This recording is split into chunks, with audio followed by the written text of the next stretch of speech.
নমস্কার বন্ধুরা, শুভ সকাল। সবাই কেমন আছো? সবাই নিশ্চয়ই ভালো আছো। তোমাদের ভালোবাসাতে আমিও কম বেশি ভালো আছি। ঠান্ডা ওয়েদার পড়েছে, একটু ঠান্ডা লেগেছে, গলাটা ধরা ধরা, সবাই বুঝতেই পারছো আমার কথা শুনে। তা যাই হোক, মূল কথায় আসি।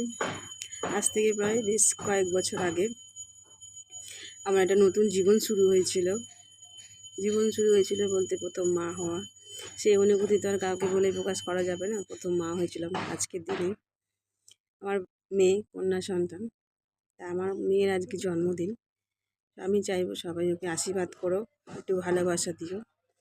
ভালোবাসা দিতে বলছি কারণ আমার যে শ্বশুরবাড়ি, আমার মেয়ের যারা নিজের আপন বাড়ির লোক, তারা মেয়ে বলে ওদেরকে একটু অবহেলার চোখেই দেখে।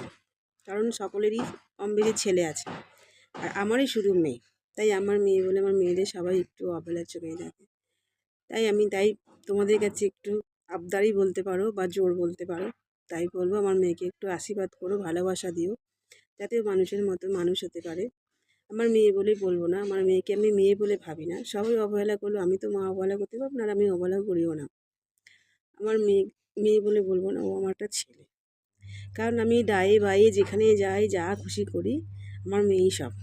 ওকে আমার প্রয়োজন পড়ে, তাই আমি ওকে আমার ছেলে মনেই মনে করি। আমি মেয়ে বলবো না, ওকে আমার ছেলেই বলি। জানি আমার ভবিষ্যতে ওই আমাকে দেখবে, সব কিছু করবে। তাই বলি, আমি আমার এই ভালোবাসার পরিবারের সকলকে বলবো, আমার মেয়েকে একটু আশীর্বাদ করো, ভালোবাসা দিও, যাতে ও মানুষ হতে পারে। এবং যারা ওদেরকে, বিশেষ করে ওর বাড়ির লোক যারা ওদের মেয়ে বলে অবহেলা করে, তাদের যেন একটু যোগ্য জবাব দিতে পারে।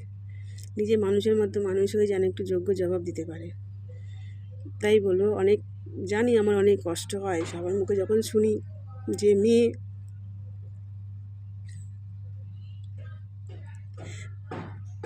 আমি শুধু একটাই কথা বলবো, মেয়ে বলে কি তারা মানুষ না?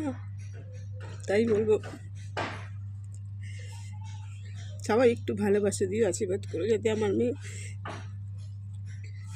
একটু মানুষ হতে পারে। ভালো পড়াশোনায়ও খুব ভালো, ব্রিলিয়ান্ট স্টুডেন্ট। তাই বলবো, একটু আশীর্বাদ করো, ভালোবাসা দিও। আর কিছু বলতে পারছি না, সবাই বুঝতেই পারছো। তবে আজকে একাদশী তো, তাই আজকে আমার মেয়েকে একটু কিছু রান্না করে দিতে পারছি না, কারণ আজকে আমরা একাদশীতে নিরামিষ খাই। তাই কৃষ্ণমন্ত আমাদের, তাই আমরা নিরামিষ খাই। তাই আজকে ওকে কিছু করে দিতে পারছি না। যখন করে দেবো তোমাদের নিশ্চয়ই দেখাবো যে কী রান্না করে দিলাম। ধন্যবাদ। আবারও বলছি, আমার মেয়েকে একটু সবাই আশীর্বাদ করো।